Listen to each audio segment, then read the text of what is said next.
This article in Vanity Fair on Mel Gibson, why were you moved to write about it? It seems like every newspaper has massive amounts of copy on the Mel Gibson movie. Yes. He's done well in marketing? Yeah, I think that's innate in the project in a way, because the argument is about, has he offended or will he offend the Jewish community? Is it going to create a sort of sectarian culture war in America? And I think that's what the marketing tool was. I mean, I think Gibson set out to create such a row, and very cynically, with a terrible movie, ignorant. Have you seen it? Yes, I've seen it. Philistine, ignorant. When it isn't luridly sadistic and demagogic, it's fortunately very boring. Now, didn't you say in your piece that they made it difficult to get the movie? They made it very hard for me to see it, yeah. How'd you get it? I think they may have suspected that I wasn't in favor of extreme right-wing Catholic schismatic fundamentalism. I mean, Where did they get that skepticism? I don't know, who knows. But anyway, they made every effort to make sure that it was pre-screened only for audiences, that individuals and critics who would approve it. How'd you get it? Which was another part of the manipulation. I'm not allowed to tell you that, but I have... You'd have to kill me. Some people in Los Angeles... Well, look, I work for Vanity Fair. We can see any film we want, however hard they try and make it for us. We say, no, we can decide that, don't worry. Is it out this week? It took a while. It'll be out on Ash Wednesday. Ash Wednesday. What do you think of that idea? And as you will have noticed, Mr. Gibson and his father, who both support this, they claim sometimes to be Catholics, but actually they are in rebellion against Rome. They're members of a right-wing schismatic fundamentalist group, as I said, have absolutely assured themselves a wave of publicity by picking a quarrel with the Jews and by recycling the most ancient, primitive Christian allegations of Christ killing against the Jewish people. In the film, the Roman authorities are depicted as puppets in a Jewish empire, completely without power of their own, always having to answer to Jewish high priests and forced to torture to death a man who they believe to be innocent. This is a very, very old slander and misrepresentation. It's unbelievably crude and irresponsible of Gibson to do so. He's done so in order to try and sell tickets. I think it's a great cultural disgrace. I hope nobody goes, by the way. I hope people watching this decide to boycott it. Christopher Hitchens, your next call is from Scarsdale, New York. Hello. Yes, hello. Morning. Mr. Hitchens, it's a pleasure to speak with you. I've enjoyed your writing for some time. Thank you. I was actually going to ask a question about Iraq, but since you brought up the film The Passion, I was wondering if I could actually ask a quick question about that. Sure, go ahead. Please. There's been a lot of discussion about supposed anti-Semitism in the film. I haven't seen the film, so obviously I can't comment on that.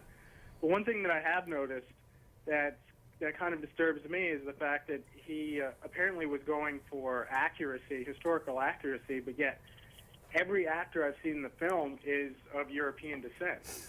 As a Middle Eastern American, it kind of bothers me that Middle Eastern Americans are displayed, with a certain kind of one-dimensionality, and that this could go completely unnoticed by Diane Sawyer and all the dozens of journalists, who are covering it for major American publications. What do you think? This is a good point. It's an improvement on the old days when Roman centurions and sadists and imperial bullies and so on always had to be played with people with accents like mine. People thought, obviously, that if you really wanted to show how bad the Roman Empire was, you'd show, sneering Brits. But I mean, I'm not trying to outbid you in an auction on a sort of ethnic self-pity, sir, I assure you. You're right, but that would be the least of it. I mean, an attempt has at least been made to have the film's dialogue in Aramaic, which would have been the language of the people at that time, and would have been the language which, if he existed in the form we understand him to have done, Jesus of Nazareth would have spoken. There are a couple of mistakes, though. The Roman soldiers speak Latin, which I don't think they would have done. They'd probably spoken a dialect of Greek. And at one point, Jesus speaks to Pontius Pilate and appears to speak to him in Latin. And there's no evidence that he spoke Latin or that Pilate spoke Aramaic. Still, an effort's been made to make it a little more local in that respect. The problem is not its ethnic authenticity, I assure you. It's an attempt to claim that the four Gospels, which repeatedly contradict each other on very, very, very many important points, which were written many years after the event by people who were not present, and which have many, many other discrepancies and shortcomings in them. The attempt is made by Gibson to make a film that suggests that the Gospels agree and that they were written by eyewitnesses, which he appears to think that they were. He then, in my view, it's not my problem, I'm not a Catholic, but I would say blasphemously adds that the Holy Ghost is the real director of this film, and he is only the instrument of the Holy Ghost in this respect. That seems like a vast and profane conceit to me. As I say, it's not just a matter, I think, for Jews who will be properly offended by the demagogy of the film to boycott it, but I think it's for Catholics to say that they don't like to have their religion represented to them in this way and by this vain man. I think that's where he should get into trouble from that quarter too. This ad, a full-page ad in today's New York Times, an open letter to Mel Gibson from a Jew for Jesus. The lady's name is Susan Perlman. She says to Mel Gibson, she says, I just want to tell you to hang in there, Mel. And she says that this ordeal has to be tough for you to take. Well, Jews for Jesus is a well-known nutbag organization, very sad people. Nutbag? Nutbag organization, yeah. Sad group. Of course, Jesus was Jewish, if he existed. The tribute paid to that in the film, by the way, is as follows. When Judas gives him the kiss of treason, he refers to him as rabbi. That's the tasteful way in which the Jewish question is handled in the movie. Princeville, Illinois, you're next for Christopher Hitchens. Good morning. Yes, sir. Hello. Hi. Thank you. My question or statement for Mr. Hitchens, if I may.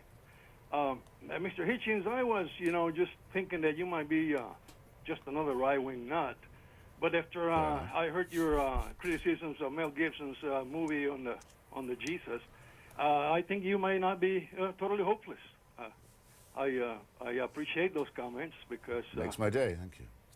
Those kind of films tend to divide even Americans. And I base the American salvation on its Constitution and its Bill of Rights. And I think religious. Religious, whatever is religious, just divides us even more. Thanks, caller.